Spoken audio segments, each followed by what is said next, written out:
On a cold night in 1996 in a quiet suburb in Michigan, a young girl suddenly vanished, and investigators had no answers. Nearly 3 decades later, a hidden clue came to light, and it revealed something no one expected. The autumn of 1996 brought a bitter early chill to Grand Rapids. The leaves had turned copper and gold, falling thick across the manicured lawns of Elmbridge Drive. It was the kind of affluent, peaceful neighborhood where doors were rarely locked during the day and neighbors knew each other by name. The streets were wide, lined with old oak trees, and the houses sat far back from the road, projecting a sense of total security. Nothing bad ever happened in this part of town. It was a place insulated from the crime and chaos of the city. At the center of this quiet community lived the Caldwell family. Arthur Caldwell was a highly successful commercial real estate developer, a man whose name was plastered on construction signs all over the county. His wife, Diane, was a prominent fixture in local charity organizations. They lived in a sprawling two-story colonial home at the very end of a cul-de-sac. The property was beautiful but imposing, backing up to a dense, sprawling patch of protected woodlands. They had 2 young children, 6-year-old Leo and 4-year-old Maya. Because of their active social and professional lives, the Caldwells frequently needed someone to watch the kids in the evenings. That responsibility almost always fell to a local teenager named Chloe Vance. Chloe was 17 years old, and by all accounts, she was a remarkable young woman. She was a high school senior, an honors student, and a member of the track team. But more than that, she was known for her immense sense of responsibility. Chloe didn't spend her weekends going to wild parties or getting into trouble. She was saving every dollar she earned to pay for nursing school. She lived just 2 miles away with her single mother, Susan, who worked long hours as a receptionist at a dental office. Chloe and her mother were incredibly close. They had a rule: no matter where Chloe was or how late she was working, she always called home to say goodnight. On Friday, October 18, 1996, the Caldwells were scheduled to attend the annual Hospital Foundation Gala at a high-end hotel downtown. It was one of the biggest events of the year, a night of dinner, dancing, and endless networking. Chloe arrived at the Caldwell house right on time, pulling her rusted, powder blue Honda Civic into the long, sweeping driveway at 5:30 in the evening. She was wearing her favorite oversized green sweater, carrying a heavy backpack stuffed with textbooks and chemistry notes. She had a major midterm exam on Monday and planned to study once the kids were asleep. Arthur and Diane were rushing around the house, getting dressed and gathering their things. Diane gave Chloe a quick rundown of the evening. There was leftover macaroni and cheese in the fridge for dinner. The kids were allowed to watch 1 hour of cartoons, and then it was straight to the bathtub. Bedtime was strictly 8 o'clock. Diane handed Chloe a piece of paper with the hotel's front desk number and the phone number of a nearby neighbor, just in case of an emergency. By 6 o'clock, the Caldwells walked out the front door. Arthur told Chloe they would likely be home around 1 in the morning, told her to lock the door behind them, and drove off into the crisp autumn evening. For the first few hours, everything went exactly according to plan. It was a perfectly normal, routine babysitting shift. Chloe heated up dinner, and she and the kids ate at the large granite kitchen island. Afterward, they moved to the living room, sitting on the plush carpet to watch television. When 7 o'clock rolled around, Chloe wrangled Leo and Maya upstairs for their baths. She helped them into their pajamas, brushed their teeth, and tucked them into their respective beds. Maya refused to sleep without her worn-out stuffed rabbit, and Leo demanded that Chloe read him a story about dinosaurs before he would even close his eyes. Chloe, patient and kind as always, sat in the hallway between their rooms, reading in a soft, soothing voice until the house grew quiet. By 8:30, both children were fast asleep. Chloe walked back downstairs. The house was enormous, and without the noise of the children, it felt incredibly silent. The only sound was the low hum of the refrigerator and the gentle rustling of the wind against the back patio doors. She walked over to the front door, turned the brass deadbolt until it clicked, and then fastened the heavy security chain across the frame. She checked the side door near the garage and the sliding glass door in the back. Everything was locked tight. The house was a fortress. She set up her study materials on the kitchen island. She opened her chemistry textbook, arranged her highlighters, and began taking notes. Around 9:15, she picked up the kitchen wall phone and dialed her mother's number. Susan answered on the second ring. The conversation was brief and entirely normal. Chloe said the kids were asleep, she was working on her chemistry homework, and she would see her mother in the morning. Susan told her to drive safe, said she loved her, and hung up. That was the last time Vance ever heard her daughter's voice. The hours ticked by. The neighborhood outside grew dark and completely silent. At 1:15 in the morning, Arthur and Diane Caldwell's luxury sedan pulled back into the driveway. The night had grown freezing, frost beginning to form on the edges of the lawn. As they walked up the driveway, they noticed Chloe's powder blue Honda Civic parked exactly where she had left it. The front porch light was glowing warmly, casting long shadows across the brick exterior. Arthur pulled his house keys from his coat pocket, stepped up to the massive wooden front door, and inserted the key. He turned it, hearing the lock disengage. But when he pushed on the door, it didn't open. It only moved about 2 inches before stopping with a heavy, metallic clank. The security chain was still fastened from the inside. Arthur frowned, pulling the door shut and trying again. He pushed it open those 2 inches and peered through the dark crack, calling out into the hallway. "Chloe, it's us, we're home." There was no answer. Diane shivered in the cold, wrapping her shawl tighter around her shoulders. She assumed Chloe had fallen asleep on the couch and couldn't hear them. Arthur told Diane to wait by the front door while he walked around to the side of the house. He keyed his code into the garage door keypad. The heavy door rumbled upward.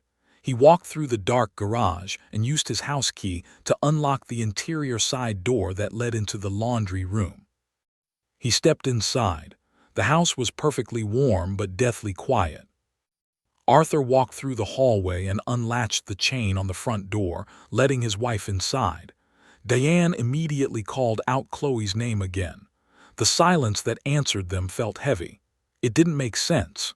It just didn't. They walked into the kitchen. The overhead lights were off, but a small lamp on the counter was glowing. On the kitchen island, Chloe's homework was spread out exactly as she had left it. Her chemistry textbook was open to chapter 4. Her favorite blue pen was resting on a spiral notebook. Right next to the notebook sat Chloe's purse. Her winter coat was draped over the back of a bar stool, and her car keys, attached to a bright yellow lanyard, were sitting right there on the granite counter. "Chloe," Diane called out, her voice rising in pitch, a knot of unease forming in her stomach. They walked into the living room. The large television was turned on, but there was no broadcast playing.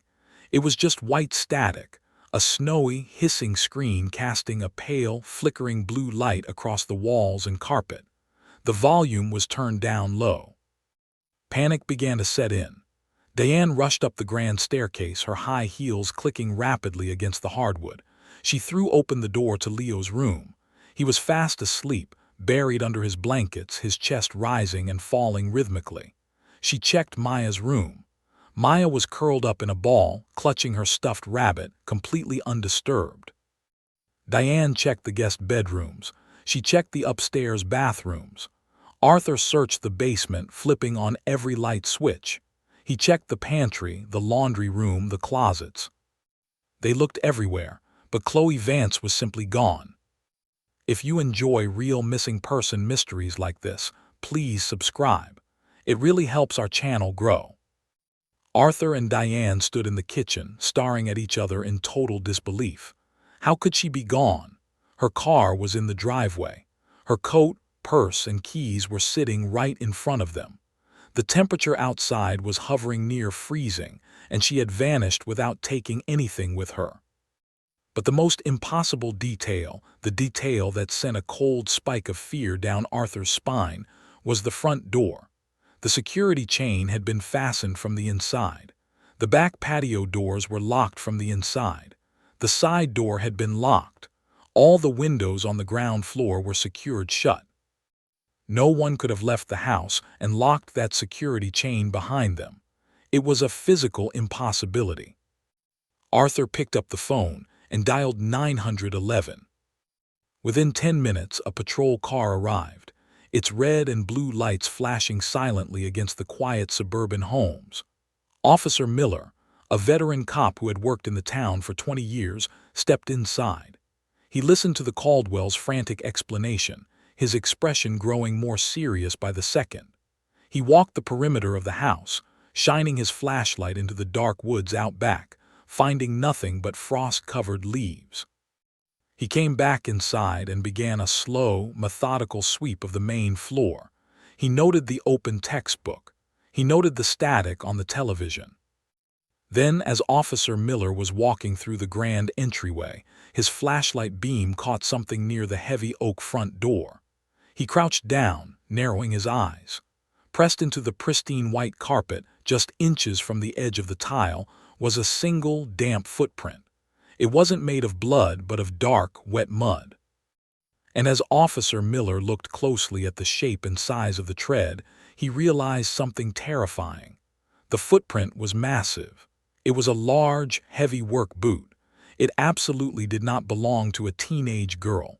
Someone else had been standing in the house. Officer Miller stood up slowly, stepping back to ensure he didn't disturb the muddy footprint. The silence in the house suddenly felt heavy, suffocating. He immediately reached for the radio on his shoulder, his voice dropping to a serious, urgent whisper as he requested backup and a crime scene unit. Within minutes, the quiet sanctuary of Elmbridge Drive was shattered. Police cruisers swarmed the cul-de-sac, their sirens cut off to avoid waking the neighbors, but the flashing red and blue lights illuminated the pristine lawns in a frantic rhythm. Arthur and Diane Caldwell were ushered out of the hallway and into the formal dining room, away from the footprint and the kitchen where Chloe's belongings still sat untouched. Diane was trembling violently, her face pale as she clutched her husband's arm. Arthur paced the length of the long mahogany table, running his hands over his face, repeatedly asking the officers what was happening. But the officers didn't have answers. They were just securing the scene. At 2:30 in the morning, a plainclothes detective named Thomas Barnes walked through the front door. Barnes was a seasoned investigator who had seen his fair share of terrible things, but missing child and teenager cases always put a tight knot in his chest. He introduced himself to the Caldwells, speaking in a calm, measured voice. He needed them to walk him through every single second of their evening, starting from the moment they left the house.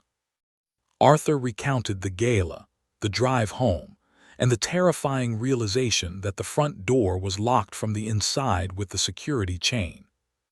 Barnes listened carefully, writing in a small notepad. He left the Caldwells in the dining room and walked to the entryway to examine the single muddy footprint. It was massive, likely a size 12 or 13 men's work boot. The tread pattern was deep, the kind designed for heavy outdoor labor. The mud was dark, thick, and starting to dry into the white carpet fibers. Barnes shined his flashlight down the hall looking for a second print, a third, a trail leading somewhere. But there was nothing. It was just one solitary boot print, right near the door, as if someone had stepped inside, stopped, and either taken their shoes off or carefully backed out. But how could they back out if the chain was locked from the inside? The detective walked over to the heavy oak front door. He inspected the brass security chain. It was a solid metal fixture, anchored deeply into the door frame with thick screws. The chain itself slid into a grooved track. There was absolutely no way to slide the chain into place from the outside, close the door, and pull it tight. It required a person standing inside the house to physically slide the metal knob into the groove. He checked the door frame for scratches, thinking someone might have used a wire or a specialized tool to manipulate the lock from the outside. The paint was perfect, not a single scratch. Barnes moved through the rest of the house, checking every possible exit. The sliding glass doors in the back were locked tight, with a wooden dowel rod wedged into the bottom track for extra security. The side garage door was deadbolted. Every ground floor window was securely latched. There were no broken windows, no kicked-in doors, no signs of a struggle. Nothing was knocked over. The house was completely impenetrable. Yet Chloe Vance was gone, and a stranger's muddy footprint was inside. Before Barnes could even begin to process the locked room paradox, another patrol car sped into the driveway. Susan Vance, Chloe's mother, practically fell out of the vehicle before it even came to a complete stop. The police had called her at home just 20 minutes earlier, asking if Chloe was there. Susan had immediately thrown a coat over her pajamas and driven straight to the Caldwell residence, her heart pounding with a sickening dread. As she ran up the driveway and saw the yellow crime scene tape being strung across the porch, she let out a sound of pure agony. It was a guttural, terrifying cry that made every officer on the lawn stop what they were doing. Officer Miller intercepted her before she could run into the house, holding her gently by the shoulders. Susan fought against him, crying hysterically, demanding to see her daughter. She pointed at the powder blue Honda Civic parked in the driveway, screaming that Chloe's car was right there, that she had to be inside. Detective Barnes came out to the porch, his face deeply sympathetic. He guided Susan away from the flashing lights and into the back of an open ambulance that had arrived on standby. He wrapped a blanket around her shaking shoulders and let her cry until she could barely breathe, sitting beside her in the cold night air. When Susan finally found her voice, she begged the detective to find her little girl.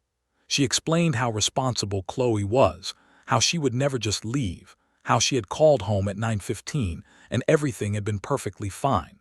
Barnes gently asked if Chloe had a boyfriend, if there was anyone who might have been angry with her, or if she had mentioned any strange cars following her recently.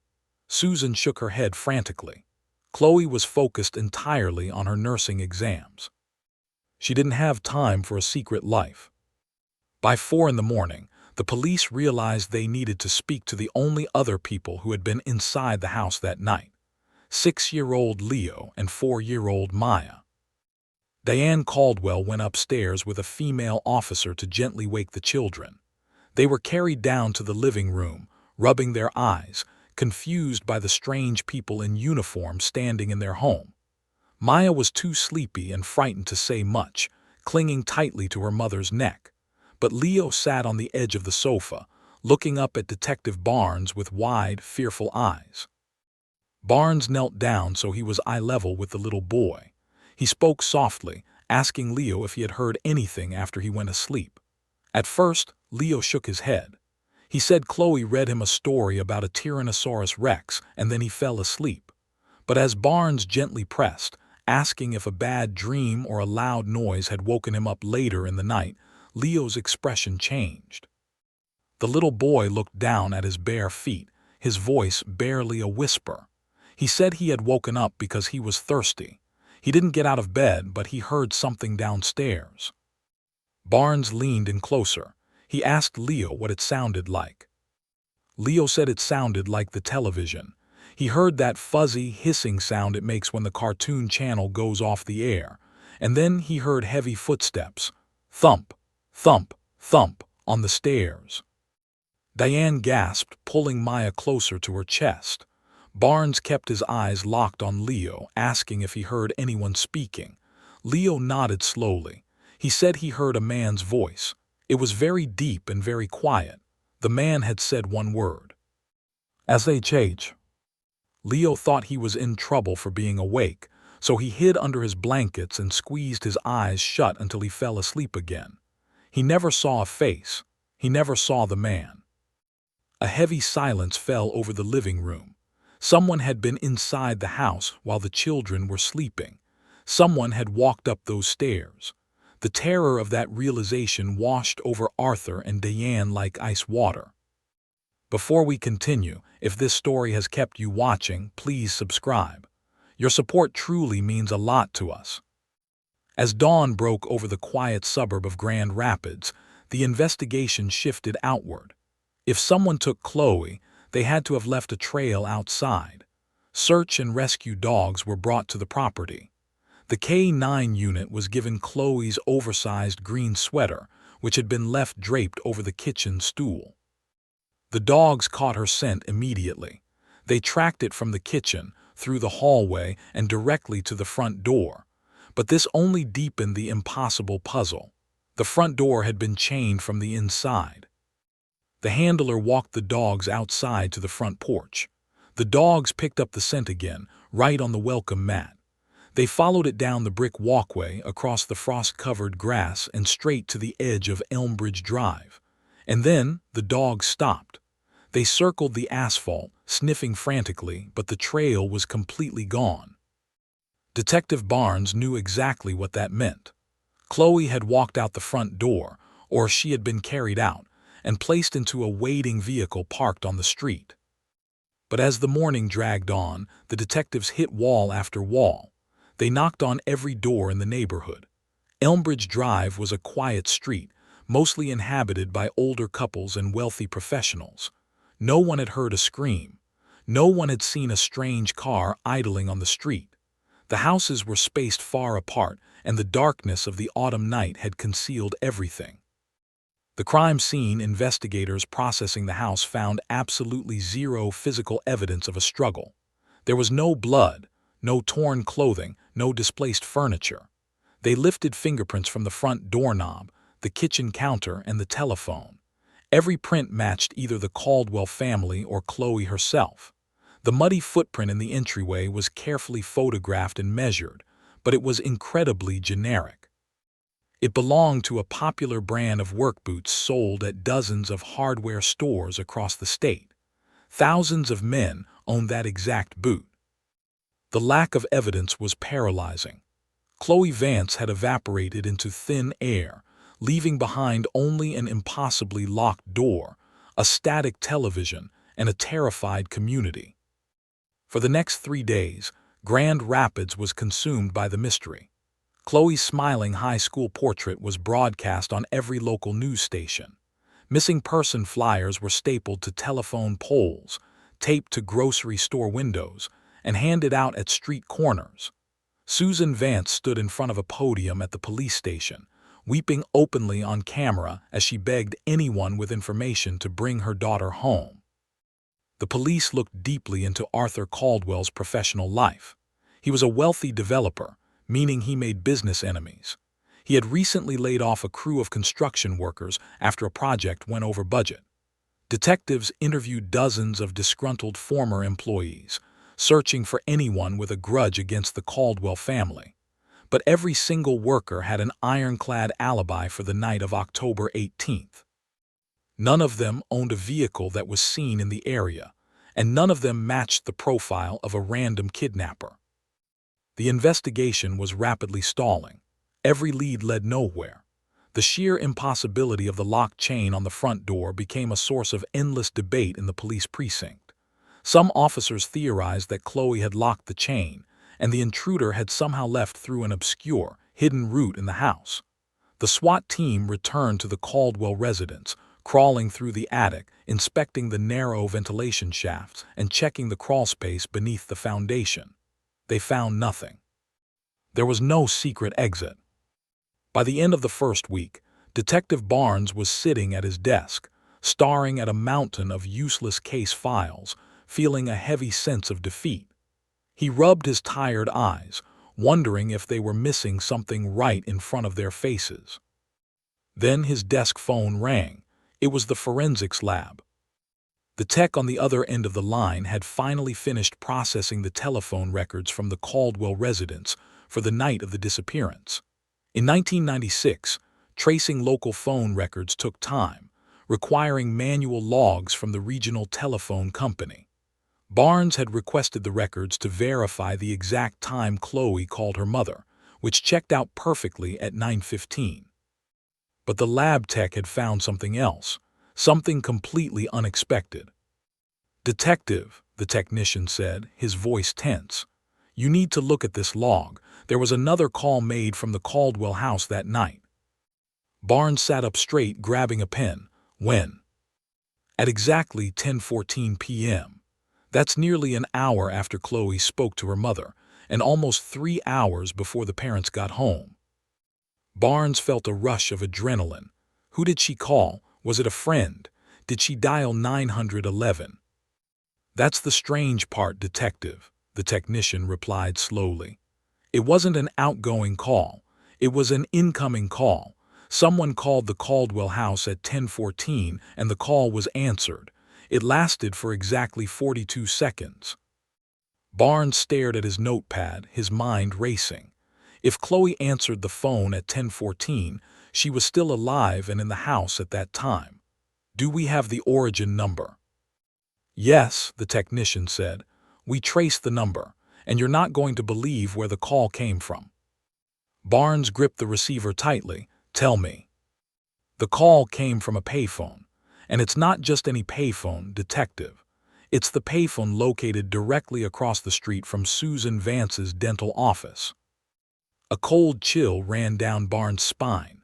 Susan's office was only 2 miles away from the Caldwell home, but Susan had been at her own house all night.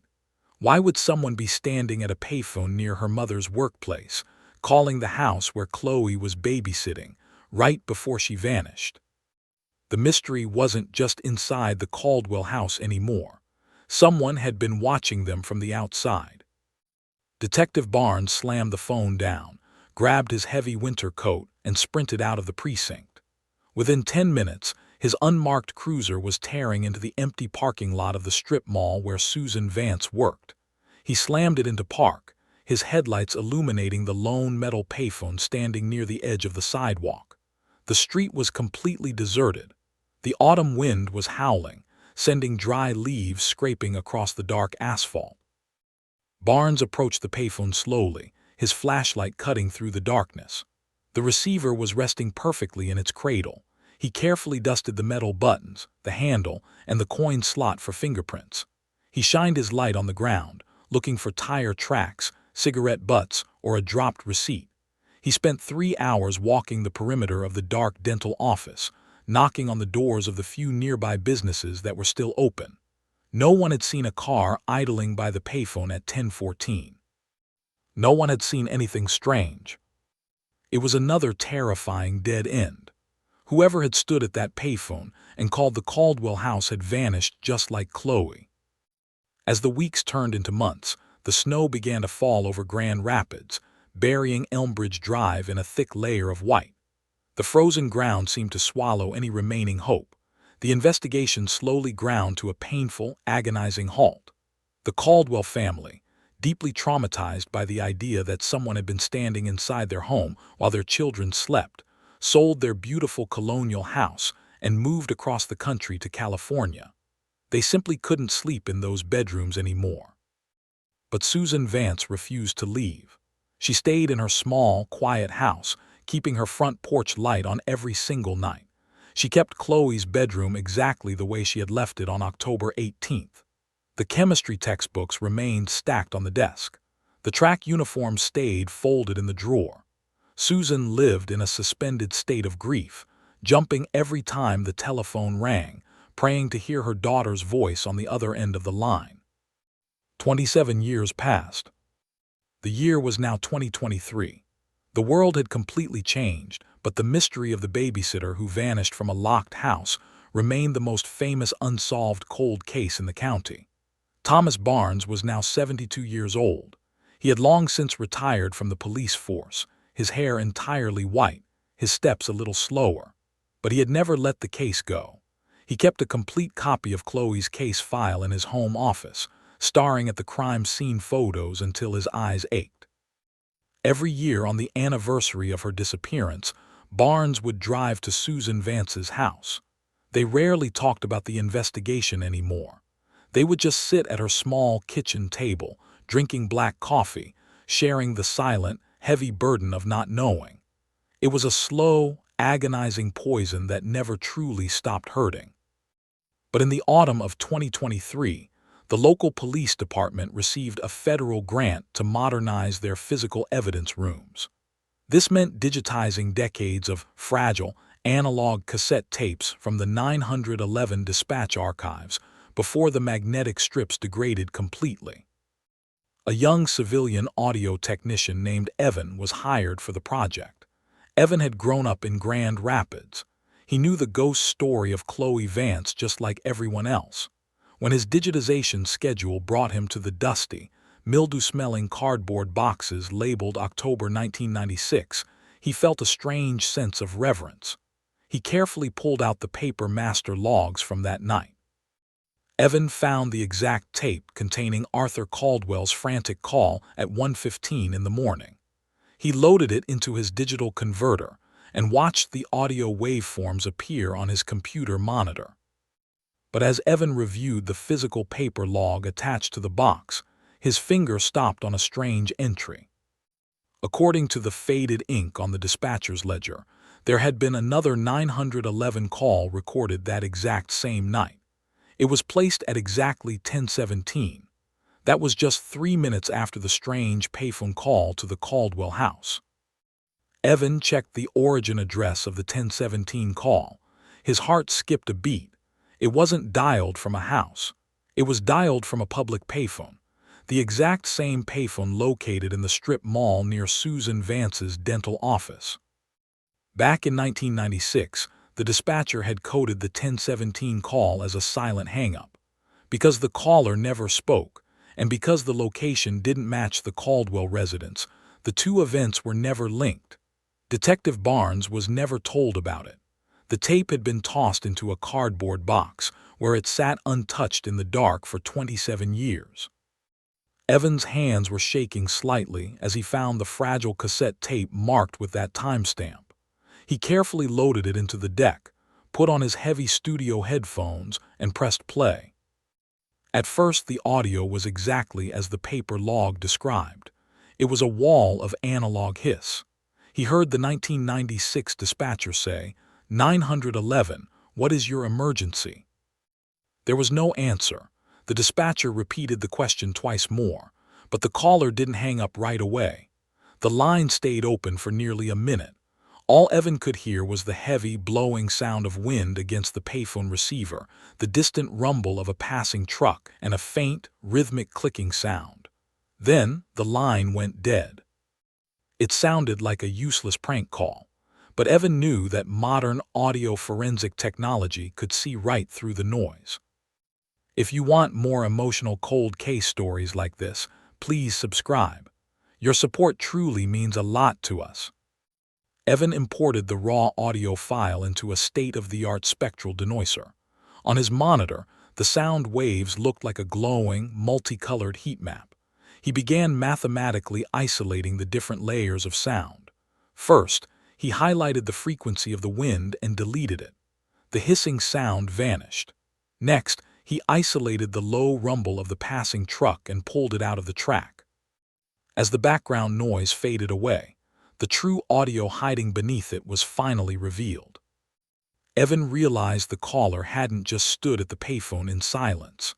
The caller had dialed 911, dropped the receiver so it dangled by its metal cord, and then walked away. The rhythmic clicking sound suddenly became crystal clear. It wasn't a mechanical glitch on the tape. It was the unmistakable sound of a vehicle's turn signal. Click, pause, click, pause. Someone had pulled a car right up to the payphone, left the engine running, reached out the window to dial the emergency number, and dropped the phone. Evan leaned closer to his monitor, his pulse pounding in his ears. He boosted the vocal frequencies in the background. Someone was inside that idling car. He heard the deep, heavy sound of breathing, and then he heard a voice. It was a man's voice, slightly muffled by the distance to the dangling receiver, but the modern software made his words terrifyingly clear. Evan immediately picked up his cell phone and found the number for retired Detective Thomas Barnes. Within 20 minutes, Barnes burst through the doors of the police station basement. He was breathing heavily, his face flushed from the cold rain outside. He didn't even say hello. He just pulled up a chair next to Evan's workstation and stared at the computer screen. Evan didn't explain. He just handed the old detective the studio headphones and pressed play. Barnes closed his eyes as the audio began. He heard the dispatcher from 27 years ago. He heard the crisp, isolated click of the turn signal. And then, he heard the man's voice speaking from inside the car. "She's out cold," the man's voice said, sounding rushed and breathless. "Keep her down, let's go." Barnes felt a cold wave of pure horror wash over him. The timeline was finally clicking into place. At 10:14, someone had called the Caldwell house from this payphone to make sure Chloe was there, or perhaps to lure her outside. 3 minutes later, at 10:17, they had her in the car, unconscious. One of the attackers had dropped the payphone receiver after dialing 911, perhaps by accident in the rush to escape, leaving an accidental audio recording of the kidnapping. But as Barnes continued to listen, a second sound emerged on the tape. It was a sound that made absolutely no sense, a sound that shattered everything they thought they knew about the case. Behind the man's gruff voice, coming from the passenger seat of that idling car, was the unmistakable sound of a child crying. It wasn't a teenager. It was the high, terrified sobbing of a very small child. "I want my mommy," a little girl's voice whimpered softly in the background. "Please." Barnes ripped the headphones off his ears, his face turning entirely pale. He stared at Evan in total, terrified disbelief. Chloe Vance was 17 years old. If Chloe was the one knocked unconscious in the car, then who was the little girl crying in the passenger seat? The Caldwell children, Leo and Maya, had been found perfectly safe, fast asleep in their beds when their parents arrived home at 1:15. They had never left the house. So who was the little girl in the car with the kidnappers at 10:17? And if the kidnappers were at the payphone with their victims at 10:17, who had locked the heavy brass security chain on the Caldwell's front door from the inside hours later? Barnes stood frozen in the dim light of the police station basement, the heavy studio headphones dangling from his trembling hand. The sound of that little girl's voice was echoing in his mind, shattering 27 years of assumptions. It didn't make sense. It just didn't. If Chloe Vance was the teenage babysitter who vanished, then the person knocked out in the back seat had to be her. But the high-pitched, terrified whimpering of the child in the front seat threw the entire timeline into total chaos. Evan, the young audio technician, sat in his ergonomic chair, staring up at the old detective with wide, anxious eyes. The room was completely silent except for the low, rhythmic hum of the computer towers and the steady patter of cold autumn rain against the high, narrow basement windows. Evan asked softly if Barnes recognized the child's voice. Barnes didn't answer right away. He walked over to the corner of the room, leaning his hands against the cold concrete wall, his breathing heavy and ragged. He was running the details through his head, matching the new audio with the old memories of the most frustrating night of his career. He remembered walking into the Caldwell home at 2:30 in the morning back in 1996. He remembered seeing 6-year-old Leo sitting on the couch and 4-year-old Maya clinging desperately to her mother's neck. The police had checked the children thoroughly. They were warm, safe, and completely unharmed. They had been tucked neatly into their beds. But then, the terrifying truth began to take shape in Barnes' mind. He spun around, walking back to Evan's desk with a sudden, frantic energy. He told Evan to replay the child's voice from the tape, but this time, he wanted him to isolate the specific pitch and compare it to the old audio files of the family interviews. Evan's fingers flew across his keyboard, pulling up the digital archive of the witness statements taken the morning after the disappearance. He found the short audio clip of 4-year-old Maya Caldwell crying in the living room while her mother tried to comfort her. He placed the two audio tracks side by side on his screen, color-coding the sound waves. Barnes leaned over Evan's shoulder, holding his breath as the technician hit the play button. First, they listened to the 1996 911 call from the payphone. The little girl whimpered, asking for her mommy.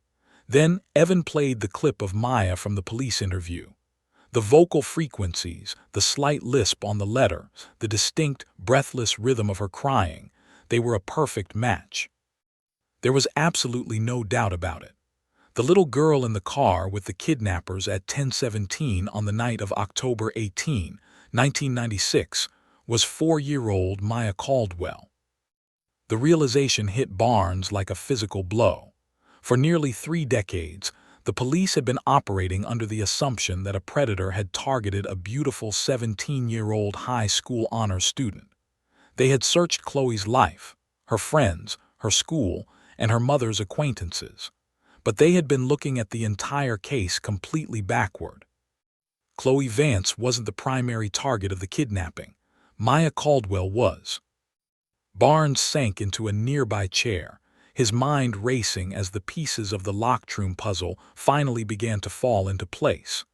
The physical impossibility that had haunted him for 27 years was suddenly dissolving.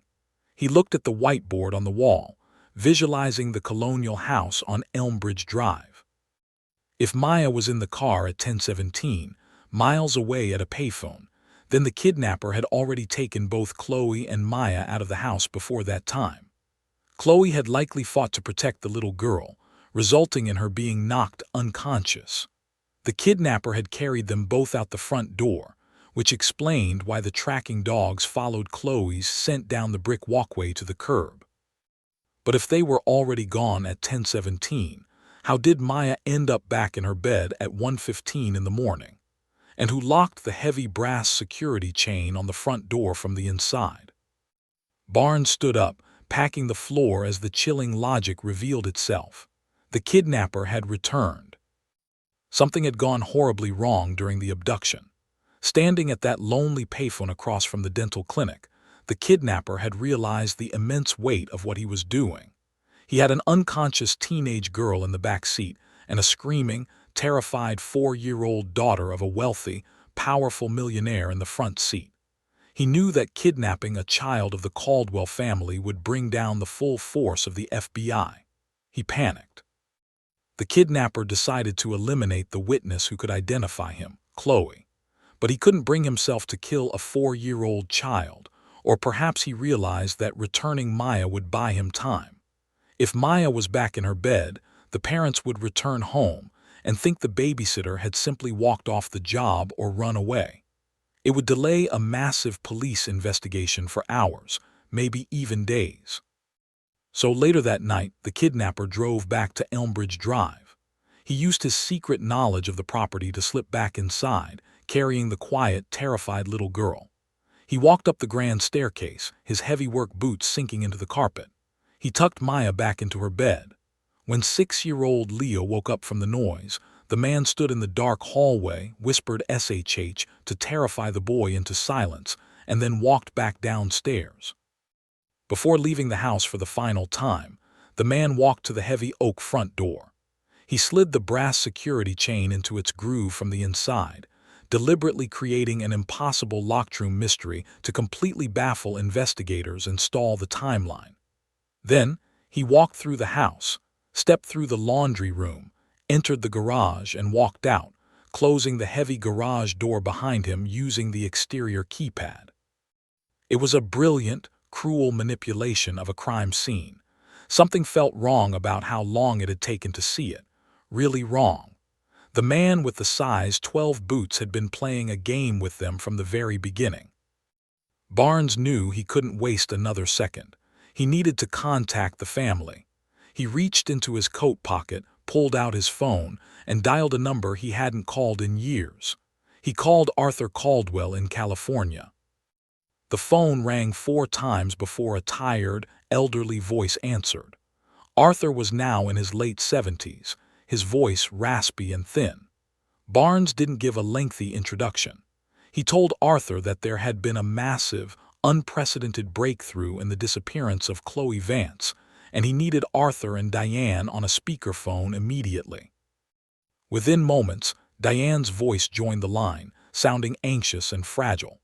Barnes spoke clearly, breaking down the discovery of the hidden 911 tape from the payphone. He didn't sugarcoat the truth. He told them that their daughter, Maya, had been inside the kidnapper's car that night. He explained the theory of how the intruder had returned Maya to her bed and locked the house from the inside. On the other end of the line, there was a long, agonizing silence. Then Barnes heard Diane let out a jagged, heartbreaking sob. The horror of realizing that a monster had carried her helpless 4-year-old daughter out of the house, drove her around in the dark with an unconscious teenager, and then brought her back into their home was too much to bear. Arthur's voice shook with an intense, burning anger as he asked Barnes who could have done such a thing, who had the garage code, who knew their schedule. Barnes asked them to think back to 1996, specifically about anyone who had intimate access to their lives, and matched the physical description of a large man who wore heavy work boots. Arthur went silent for a moment, his mind traveling back through decades of business deals and personal relationships. Then Arthur mentioned a name that sent a sudden jolt through the old detective. Arthur explained that during the autumn of 1996, his real estate development company was working on its largest project to date, a massive commercial shopping center on the north side of town. The project was plagued by severe financial issues, and Arthur had discovered that his trusted business partner and head construction manager was secretly embezzling hundreds of thousands of dollars from the company escrow accounts. Barnes gripped his phone tightly, asking for the partner's name. Arthur said his name was Gordon Vance. Barnes froze, the air leaving his lungs. Vance, Arthur, is he related to Chloe and Susan Vance? Arthur shook his head over the phone, explaining that it was just a strange, terrible coincidence. Gordon Vance was no relation to Chloe's family. He was a wealthy, imposing man, well over 6 feet tall, who always wore heavy steel-toed boots because he spent his days managing construction crews on active dirt sites. Arthur had confronted Gordon about the stolen money on the morning of Thursday, October 17, 1996, just one day before Chloe vanished. Arthur had threatened to take the evidence to the district attorney on Monday morning, a move that would have utterly ruined Gordon's life, stripped him of his wealth, and sent him to federal prison for decades. The hidden connection was finally screaming in the dark. Gordon Vance was facing total ruin. He knew Arthur's schedule because they shared a corporate calendar. He knew the Hospital Foundation gala was on Friday night. He had been to the Caldwell home dozens of times for dinner parties, meaning he knew the layout of the house, and he knew the garage keypad code. He had a desperate, psychotic motive to kidnap Arthur's daughter for a massive ransom to replace the embezzled funds and force Arthur into silence. But Gordon Vance had an alibi. Barnes remembered it clearly from the old files. On the night of October 18th, Gordon Vance had attended the exact same hospital gala downtown. Dozens of prominent local citizens had seen him drinking and networking in the main ballroom. Barnes hung up the phone with the Caldwells, his chest tightening with suspense. He turned to Evan, telling him they needed to dig deeper into Gordon Vance's alibi from that night. They walked up to the main floor of the precinct, accessing the physical records storage room. Barnes pulled the heavy cardboard box containing Gordon Vance's 1996 interview files. He spread the documents across a large table, reading through the typed statements line by line. According to the old police report, Gordon Vance claimed he arrived at the gala downtown at 6:30 in the evening and didn't leave until the event ended at midnight. Several business associates confirmed seeing him at dinner around 7:30, and again during the charity auction at 9 o'clock. But Barnes noticed a massive, glaring gap in the timeline that the original investigators had completely overlooked because they were focused on a random stranger predator. The charity auction ended at 9:45 p.m. The formal dance portion of the evening didn't begin until 11 o'clock. During that hour and 15 minutes, the ballroom was dark, chaotic, and crowded with hundreds of guests moving between the bar, the restrooms, and the outdoor terrace. No one explicitly stated they were standing next to Gordon Vance between 10 o'clock and 11 o'clock. The downtown hotel was only a 10-minute drive from the strip mall where Susan Vance worked, and another 5 minutes from the Caldwell residence on Elmbridge Drive. Gordon could have easily slipped out of the hotel's side doors, walked to his vehicle, executed the desperate kidnapping, and driven back before anyone even noticed he was missing from the crowded ballroom. Barnes felt a cold sweat breaking out on his neck. He began searching through the list of Gordon Vance's registered vehicles from 1996. He found a line item showing that Gordon owned a dark green, heavy-duty Ford F-150 truck. Barnes looked back at Evan, his voice trembling with a sudden realization. He asked Evan to pull up the digital audio file of the 1017-911 call again. He needed to hear that rhythmic clicking sound one more time. Evan clicked his mouse, looping the isolated audio of the vehicle's turn signal. Click, pause, click, pause. It was a mechanical, heavy sound.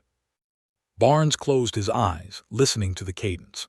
He had spent his entire life around cars and trucks. In the mid-1990s, heavy-duty Ford trucks had a very distinct, loud, metallic thermal flasher relay for their turn signals. It sounded completely different from the soft, plastic clickers found in standard passenger cars or Chloe's rusted Honda Civic. The clicking sound on the tape was heavy, deep, and metallic. It was the exact sound of a Ford F-150 turn signal from that specific era. The pieces were locking together with terrifying precision. Gordon Vance was at that payphone. But Barnes knew that a 27-year-old audio recording and a theory about a turn signal wouldn't be enough to secure a conviction or find out what happened to Chloe. He needed undeniable physical proof that Gordon Vance was physically at that payphone or at the house during those critical missing minutes. Barnes began digging frantically through the very bottom of the old file box, pulling out the random, unorganized scraps of paper that were collected during the first weeks of the 1996 investigation. He found old restaurant receipts, gas station logs, and local patrol sheets. Suddenly, his hand stopped. He pulled out a small, yellow piece of carbon paper that had been tucked inside a plastic sleeve, completely ignored for nearly 3 decades. It was a manual traffic warning ticket. On the night of October 18, 1996, at exactly 10:28 p.m., a county sheriff's deputy had pulled over a dark green Ford F-150 truck for speeding down a dark, rural county road just 2 miles north of Elmbridge Drive. The location was a direct, desolate path leading toward an abandoned, flooded gravel quarry that Gordon Vance's construction company owned. Barnes felt his heart pounding violently against his ribs as his eyes raced down the faded yellow paper, searching for the driver's signature. This was the final clue, the ultimate piece of hidden history that shattered the entire mystery wide open. The driver who signed that speeding ticket at 10:28 p.m. wasn't Gordon Vance. The signature written in faded blue ink on the bottom line of the traffic warning ticket wasn't the messy, aggressive scrawl of Gordon Vance. It was neat, careful, and perfectly legible. It was the exact same handwriting Detective Barnes had seen on dozens of missing person flyers and police forms over the last 27 years. The signature belonged to Susan Vance. Barnes felt all the air leave his lungs. He stared at the small piece of yellow paper, his hands shaking so violently he had to place it flat on the table. The room around him seemed to spin. Evan, the audio technician, asked him if he was okay, but Barnes couldn't find his voice. The shock was absolute and paralyzing. Arthur Caldwell had told Barnes that Gordon Vance was no relation to Chloe's family. Arthur had believed that with his whole heart. But Arthur was a wealthy businessman who only knew his partner in a corporate setting. He didn't know Gordon's deep personal history. He didn't know that long before Gordon became a millionaire developer, he was a struggling construction worker married to a woman named Susan. Gordon Vance was Chloe's father. Barnes gripped the edge of the table as the horrifying reality of the timeline finally snapped into perfect, terrifying focus. Susan Vance hadn't been sitting at home that night.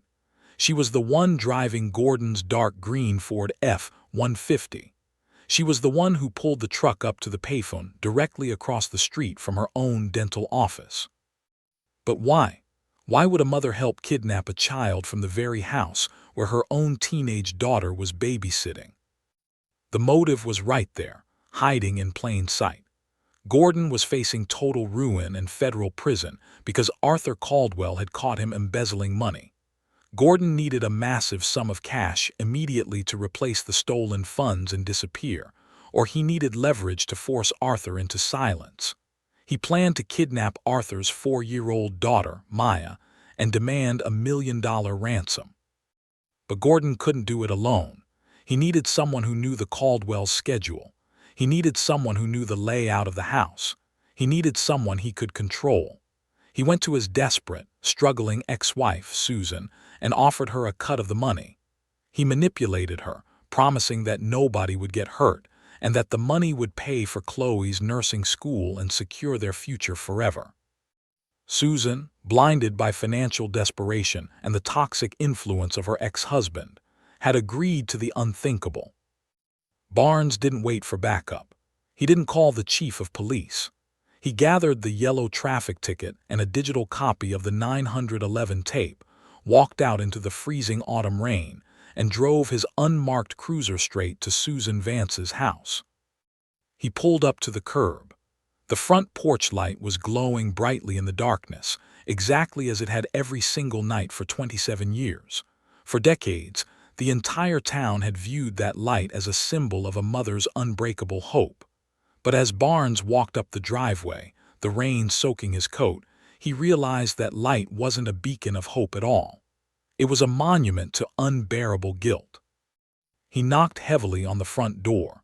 A minute later, the door creaked open. Susan stood there, wearing a thick gray cardigan, her face deeply lined with age and sorrow. She looked surprised to see the retired detective standing in the rain, but she offered a soft, tired smile and stepped aside to let him in. They walked into the small kitchen. It was exactly the same as it had always been. Chloe's senior portrait still hung on the wall next to the refrigerator. Barnes didn't sit down. He stood across the small wooden table, looking at the woman he had spent nearly 3 decades trying to comfort. His chest was tight with a mixture of profound sadness and boiling anger. Without saying a word, he reached into his coat pocket, pulled out the yellow traffic ticket from 1996, and slid it across the table. Susan looked down, her eyes focused on her own signature. For a long, agonizing moment, the kitchen was completely silent. The only sound was the heavy rain beating against the window panes. Susan didn't act confused. She didn't ask what the paper was. The color simply drained from her face, leaving her looking hollow and broken. Her breath hitched in her throat, a terrible, ragged sound. "He promised me," Susan whispered, her voice trembling so hard she could barely form the words. "He promised me she wouldn't be there." Barnes felt a cold tear slip down his own cheek. "Tell me what happened, Susan. Tell me everything." Susan collapsed into a kitchen chair, burying her face in her hands.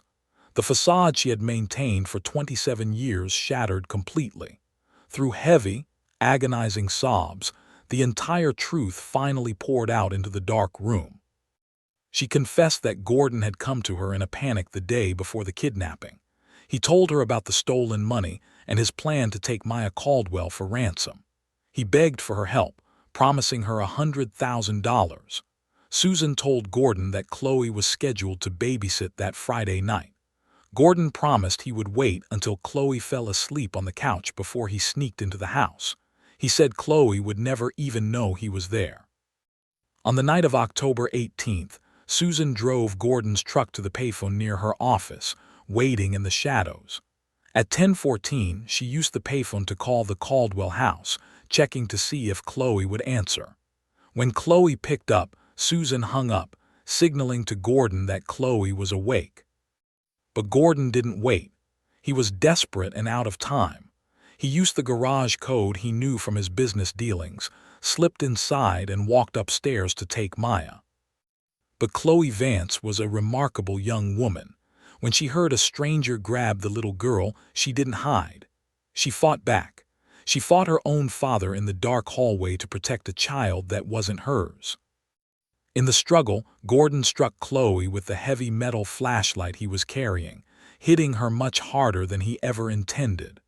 Chloe crumpled to the floor, completely unconscious. Gordon panicked. He couldn't leave his unconscious daughter there to wake up and identify him to the police. He grabbed Maya, threw Chloe over his shoulder, and carried them both out the front door, leaving the muddy boot print on the carpet. When Gordon arrived at the payphone and threw Chloe into the back of the truck, Susan realized the horrifying reality of what they had done. Seeing her daughter bleeding and unconscious, Susan broke down. While Gordon was securing Chloe in the back, Susan grabbed the payphone receiver and dialed 911, desperate to stop the nightmare. But Gordon caught her. He knocked the phone out of her hand, leaving it dangling by the cord.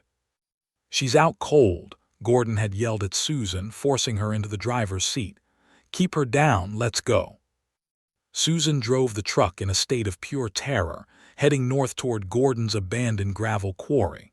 Along the way, a county deputy pulled them over for speeding. Gordon hid in the back under a tarp, holding a hand over Maya's mouth to keep the child quiet.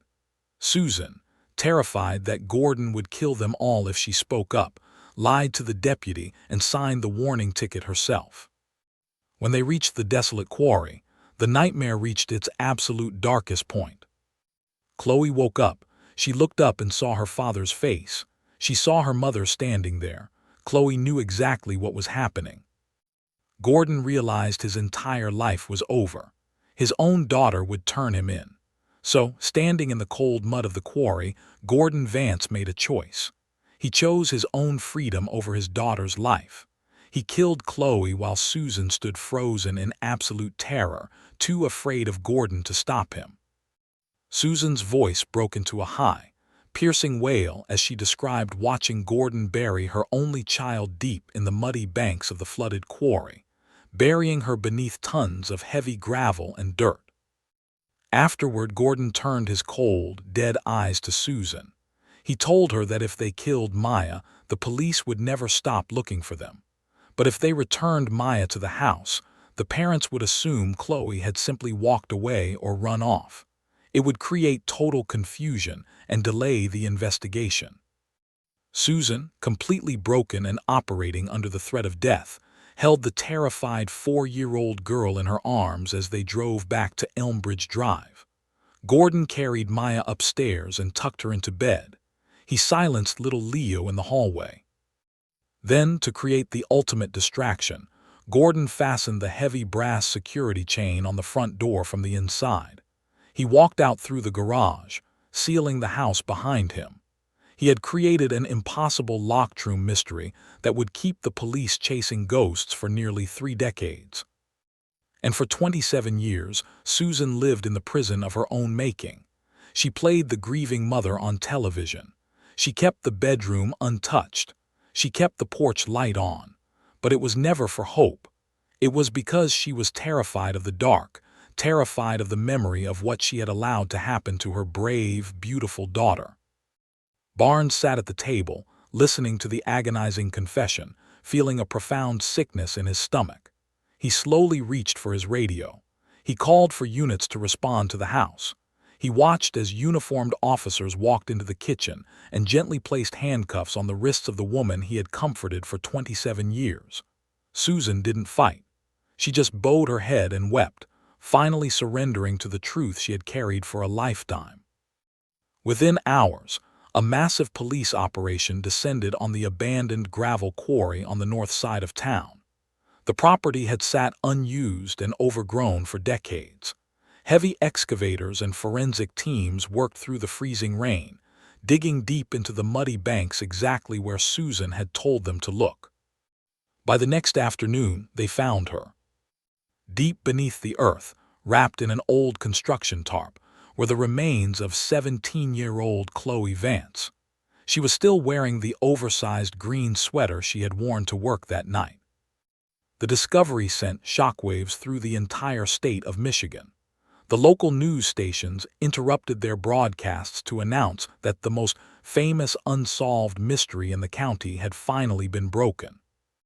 Police immediately drove to an upscale assisted living facility in a wealthy suburb of Detroit.